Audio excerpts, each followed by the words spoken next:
Hello, ladies and gentlemen, and welcome to a Thursday evening episode of Ted's Booze Cellar with me, your most gracious host, Ted. Welcome back to the premier alcohol review show here on YouTube. And again, apologies that there hasn't been a video in the last couple of weeks, and that videos in general have been sparse over the last few weeks in a broader sense. It's just that, as I've said before, in my update video from a couple of weeks ago, I did just need a break for mental health and also for my general enjoyment of the show as well, because I was getting a bit burnt out and I just needed a little bit of a more extended break than I usually would take. So that's the only reason why the content has been a bit sparse recently. But I do want to say thank you to everyone who has continued watching and has continued to offer support, and anyone who has continued to comment on my videos and also offer different suggestions and bits and bobs here and there. So thank you very much for that. I do genuinely appreciate it. Now, I've just had a long, hard day of work at the office, and I've also just had a good stint in the gym, so I kind of want to relax with something fairly straightforward. I'm going to be trying to review a larger variety of drinks going forwards now that I'm back in the game.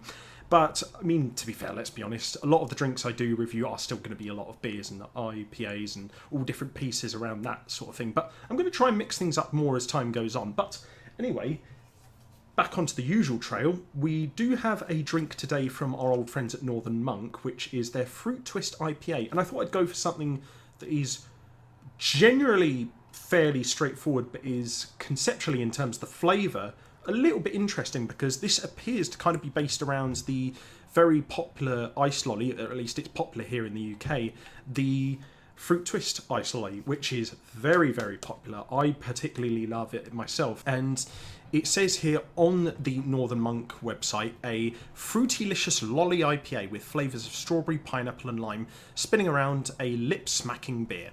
And yeah, it's a pretty roundabout, simple way of explaining this drink, and I mean, to be fair, that is kind of the impression I get from looking at the design of the label and the colouring on the can, is that it is a light, fun and fruity and slightly zingy kind of beer that is going to be based around a ice lolly, so fits all the numbers for me with an IPA like this. It says on the back of the can here as well, twist your tongue. A fruitylicious IPA with flavours of strawberry, pineapple and lime, spinning around like a lip-smacking beer. Craft brewed with northern pride and dripping with zinging, fruity flavours. Always fresh from the north. And yeah, to be fair, Northern Monk have rarely put us wrong. I think they might be like one of the most consistent breweries we've had on a few occasions on this channel, alongside the likes of Unbarred and Harvey's, and there's a couple others I'm forgetting. I think I've reviewed a few beers from Fuller's, if I remember. I haven't reviewed one of theirs in years, though, so I should revisit that. But yeah, I'm interested to see what this is like, because while I'm not a massive fan of this particular design of label on the can, if it's from like a big brewery, I don't mind it so much if it's from a smaller, more craft brewery, but if it's from a big brewery, I just kind of like the label to just be imprinted onto the can, or just kind of wrap the whole way around. It is just me, I'm just being a bit selfish, but I mean, aside from the design of the way that the label is put onto the can, I will say this is a really nice looking drink. It's probably going to get an 8 out of 10 from me. I really like the colours, I like the simplicity of the lines, and the fact that it does make me think of eating a Fruit Twist ice lolly. So, yeah, no, I really like this. Yeah, this looks really, really interesting. And I'm just trying to see if there's any more information on their website, but unfortunately, on the Northern Monk website, when I look up this beer and I click on more product details, literally nothing comes up. So that might just be a simple technical error, but it does also say here that it is 4.7% alcohol volume, and it includes water, malted barley, wheat, oats, pineapple puree, hops, natural flavours and yeast. So a simple set of flavours, but one that I'm sure will produce some interesting results. So I'm interested to see what this is like. So let's have a quick snifter to see what our first impressions are like. Ooh. Actually, you know what? For a drink in the can, that's actually not a bad nose.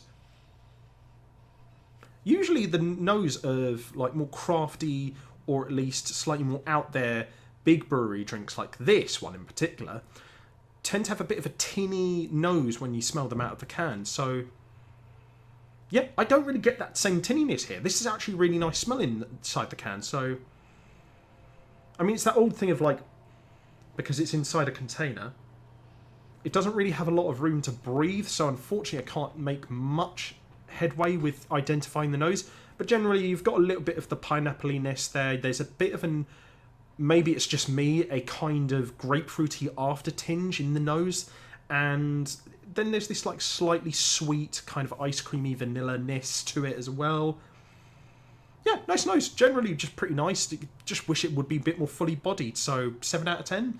But as always, it'll probably be a little bit easier to get a grasp on it once we pour it into the glass. So I've got my old 2002-03 Premier League Budweiser glass here. Excuse the dreadful head there, although it, to be fair, it could be worse. But let's have a proper sniff of this in the glass.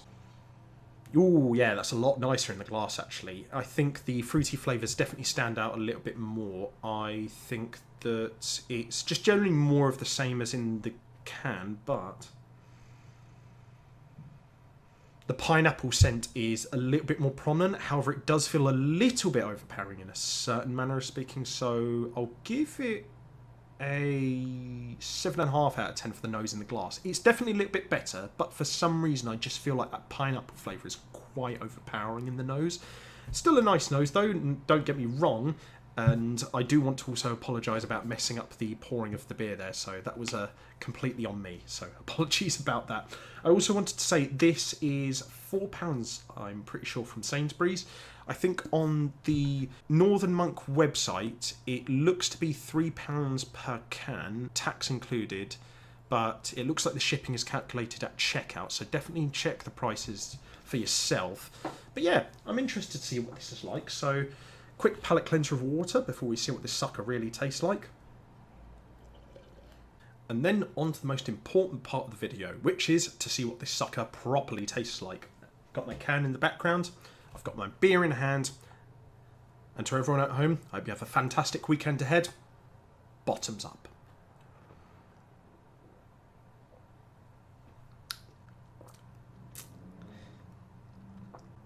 Oh.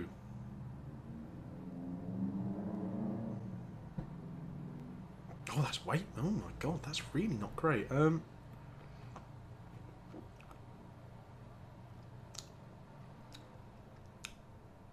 god, that's really weirdly. Ooh, that's not at all what I expected it to taste like. It's weird. It's kind of like got the texture and hue of like a hazy session lager, almost, with like a little bit of a colour hue of a lighter IPA. But then the taste kind of feels like a sour beer that's not sour, but also isn't necessarily that sweet. And then this kind of like very punchy, bitter aftertaste. Like, it's weird because like there's flavours in here that I feel individually on their own can actually constitute for a really good flavour of a beer. There's a pineapple-y through line with a slightly glimmery golden lager kind of undercurrent, and then, like I said, you've got that bitter aftertaste. I feel like on their own those flavours would actually constitute for a really good beer. And I feel like there is possibly a way that they can be combined together really well, but just generally speaking I don't feel like they gel together that well. It's really strange, actually.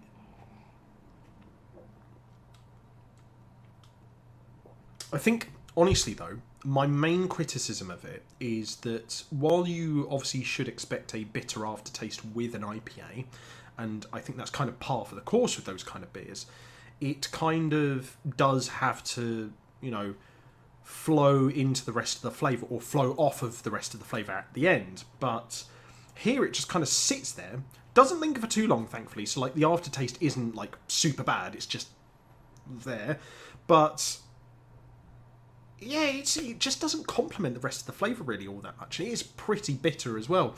And then the main body of the flavour, you get this strong sense of, you know, pineapple, ice creamy sweetness, that sort of tangy iciness in the nose. And then the actual flavour itself, when you drink it, the main through line, it's just like this very tinny, almost artificially just sweet, but also very underwhelming pineapple flavour. And that's kind of it. It's pretty characterless, and it's just very underwhelming. It's not an outright bad beer. Absolutely not.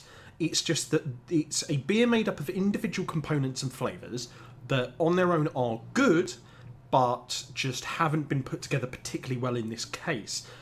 So I think I'm going to go for a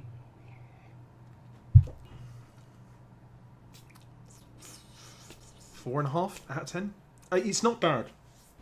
I just wouldn't go my way to get this again.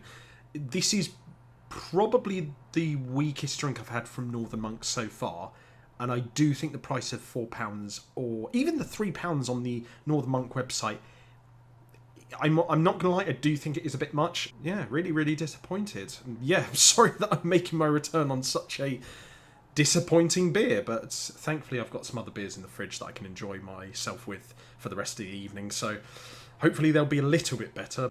If it's the kind of thing that you're into, I definitely think do try it, but I wouldn't hold out too much hope, to be honest. But yeah, that's just me. I hope you guys liked this video though, and if you did, leave a like, share and subscribe. If you have any suggestions for future episodes of Ted's Booze Cellar, or you have anything you particularly agreed or disagreed with in this video, do let me know in the comment section down below.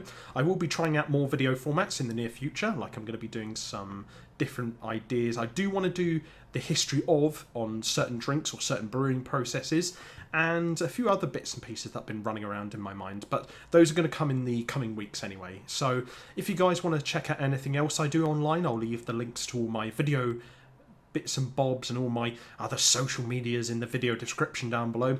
And until next time, have fun, stay safe with whatever you're doing, don't do anything I wouldn't do, wash your hands, drink responsibly, know your limits, and I'll see you guys at the bar next time on Ted's Booze Cellar. Bye bye for now.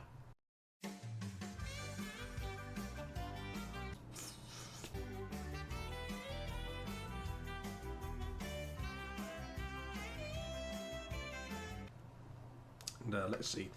Good colour to it, actually. In fact, whoops.